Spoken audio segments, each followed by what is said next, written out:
Hello friends, welcome to my home. Me and Arthur are going to show you about substitution, which is a trick to simplify complicated integrals when it works. So substitution is a tactic where you have intervals that, well, it just looks like there's too much going on, right? So here we have cosine of x times e to the sine of x dx, right? It seems like, oh, that's a lot, right? But basically substitution is a way to cut through this. And we do this by choosing a chunk of it. And for this purposes, I'll just highlight the one I'm going to choose. We'll get to why in a moment. And say that, all right, this function here, we're going to say that that is a different variable, which typically you're going to see it in any kind of reading as u. So u equals the sine of x. So is that enough? Well, no, it's not enough. Because anytime you make a substitution, you need to, if we're going to substitute a variable here, we need to match the variable of the differential here in the equation. So to find what the differential for u is, which we denote du, we are just going to take the derivative of the x substitution. So the derivative of sine of x is cosine of x. And then we're going to add in the differential for x, so cosine of x dx. Now, the reason I chose sine of x for this is because once you make this assumption, you see that, oh wait, here we have sine of x, which is u, but we also have cosine of x and d of x together, right? So these both, when factored together, become du, and this just becomes u. So our integral simplifies to e to the u du, which when we use our integral rule becomes just e to the u. So we know that this integral must be e to the sine of x plus constant. And that's how substitution works. Pointers. For any u, you have to find the differential of u. So anytime you make a substitution for a variable, you have to find the differential for that variable. And I say at least because there might still be more work, right? Substitution can do a lot of stuff, but some of the stuff it can do requires a lot of algebra on your end to make it. Also, I say don't try to catch too much with substitution. With the previous one, I stayed simple with sine of x. With the last one, it would have worked all right if you had said e to the sine of x, but like to try to do the whole thing would have been too much, right? And then for good targets, it's like, what do I substitute? And I say expression in parentheses and denominators, and I want to add in radicals. Are all good targets. So if you see something that's complicated, maybe to a power, or maybe it's in a,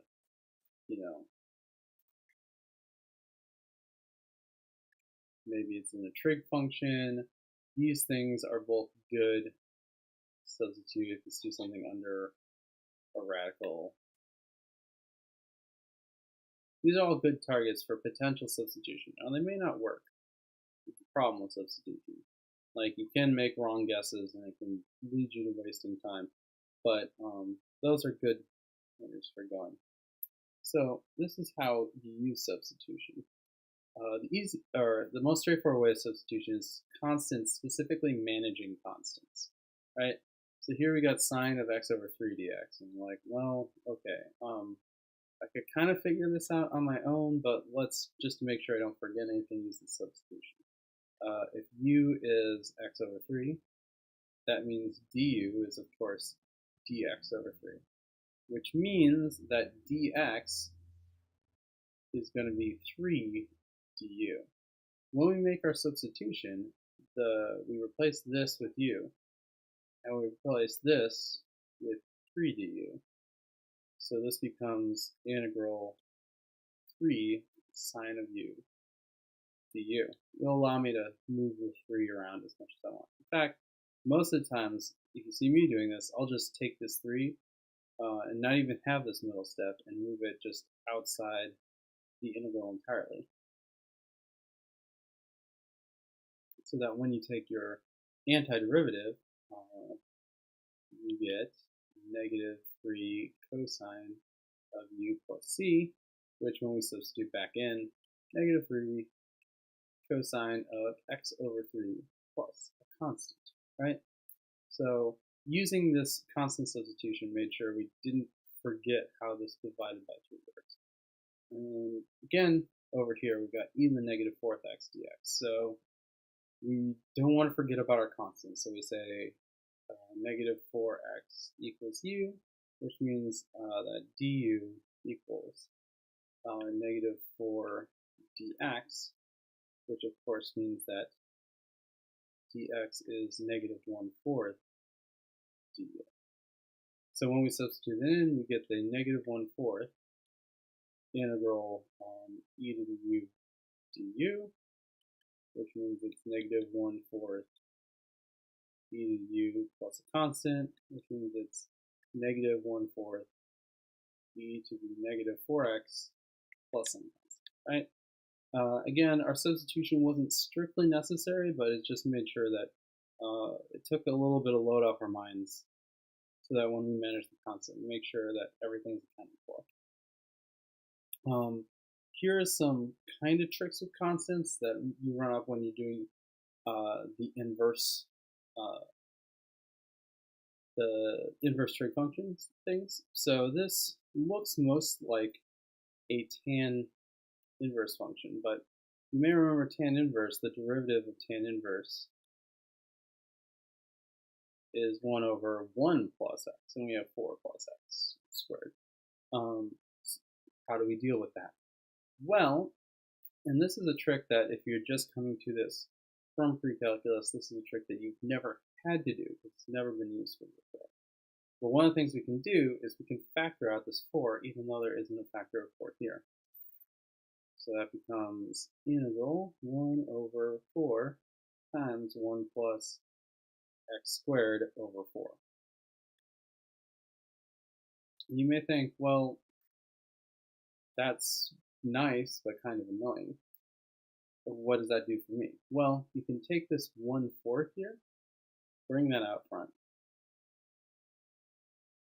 and x squared over 4 is the same as x over 2 squared. It's like, now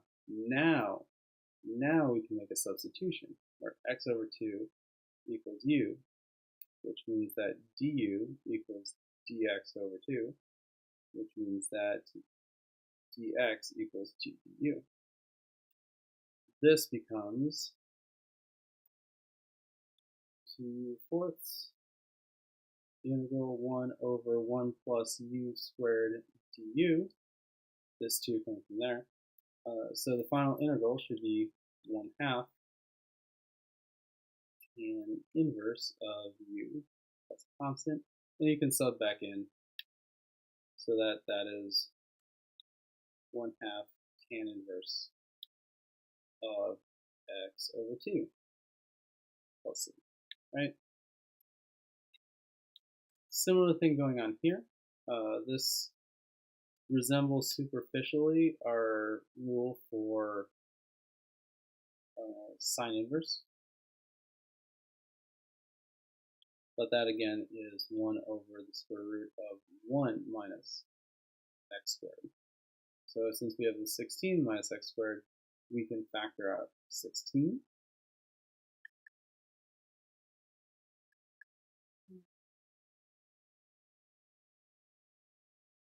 We get 1 minus x squared over 16.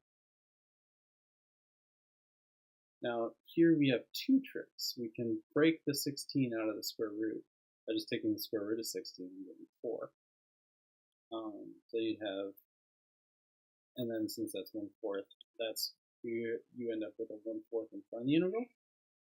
And then you have x squared over 16 is going to be x over 4 squared.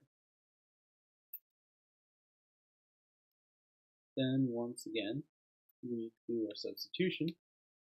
U equals x over 4, du is dx over 4.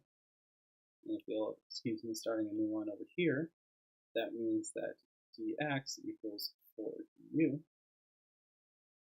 After our substitution, we have 4 over 4, 1 over the square root, 1 minus u squared du. So you get the sine inverse of u plus a constant. And then you sub back in, this must be sine inverse of x over 4. And that's how you use substitution to manage constants. Now, that's not the only reason to have them. There are other reasons, like this one, to manage expressions. Here, we could be lulled into a little false sense of security here where, oh, I see a 1 plus t squared tan inverse, but this t is a problem. So it's not tan inverse, it's something else. And so we're like, well, I don't know exactly what else it could be, so let's try a substitution. And like I said earlier, good candidates for substitutions are expressions in denominators, under radicals, or in parentheses. So this looks like a good substitution candidate. So we let u be 1 plus t squared.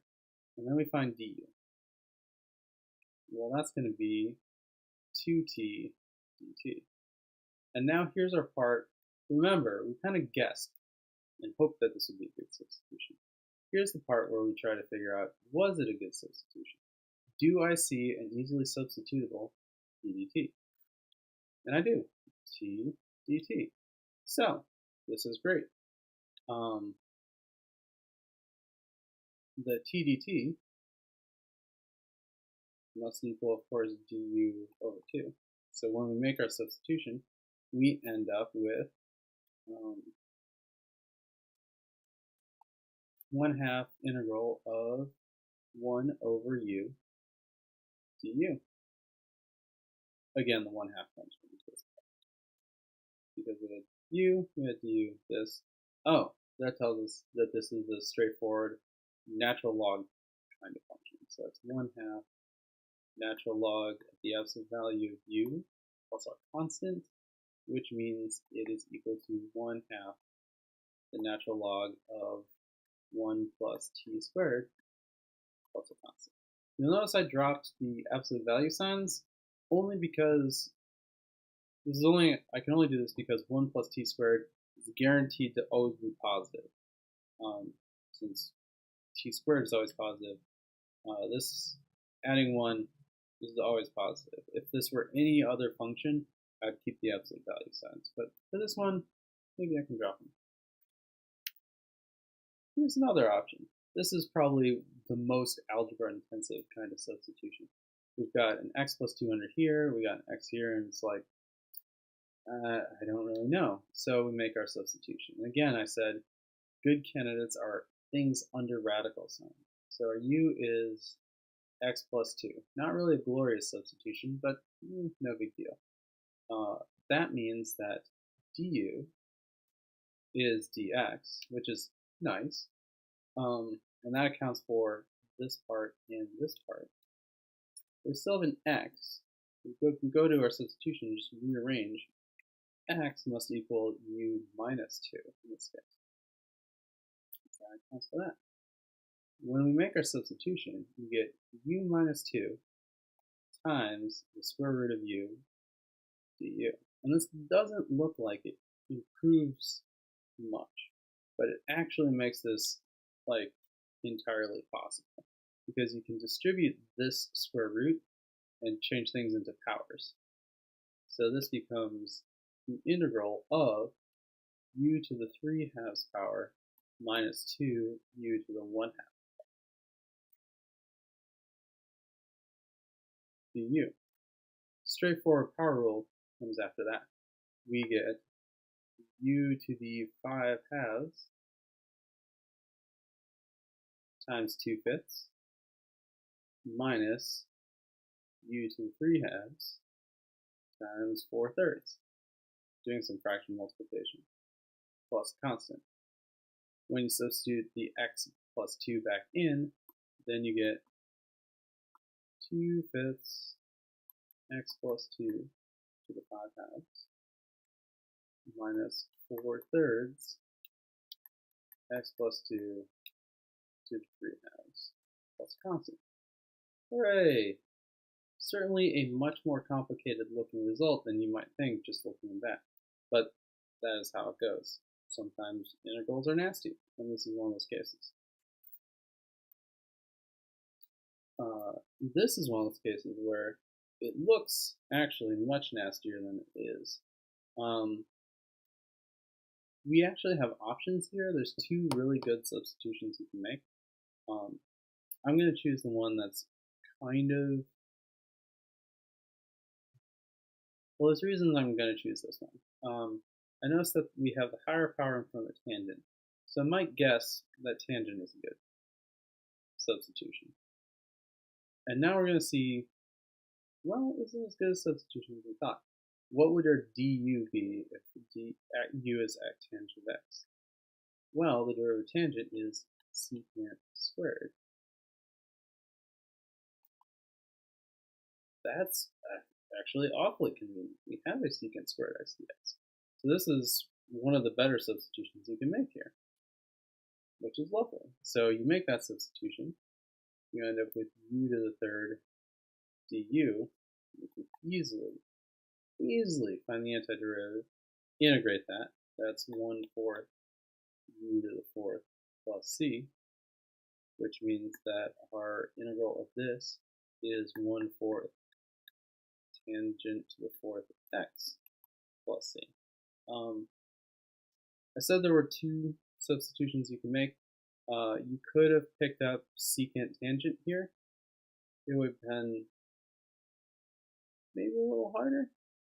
You might have had to do something with reducing the power here. I would suggest using the identity that secant squared or tan squared x would equal secant squared x minus 1, and then you could reduce this by 2 to just a single tangent. Anyways, it would work out, but this is a perfectly fine substitution for you to make. Now we come to one of the harder ones, but ones that is important enough for us to memorize. So this is not great because it's tangent, and if it was tangent squared, we could use some kind of trig identity. Instead, it's just tangent, and so we're like, there even really isn't any good things to substitute right now.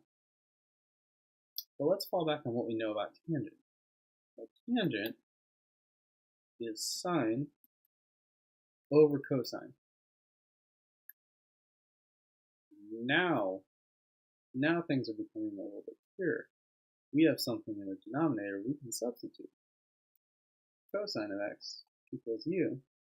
Then, of course, negative sine of x equals du.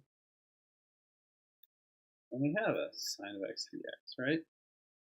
So this is actually working out great for a substitution. We get negative the integral of 1 over u du. So we've got a natural log thing. I wasn't expecting that to come up, but here it is. Negative natural log absolute value of u plus a constant. When we substitute back in, you get negative natural log of absolute value cosine x plus our constant. This is one of the ones, since it's the integral of a base trig function, this is important enough that it might be worth memorizing. Might, if you feel confident enough in your substitution game, maybe you don't need to, but it's that trade-off between what you can do and what you can memorize. So you get to make that trade-off, not me. To sum this up, integration is hard. I would actually add to that, it's not just hard, it's sometimes impossible.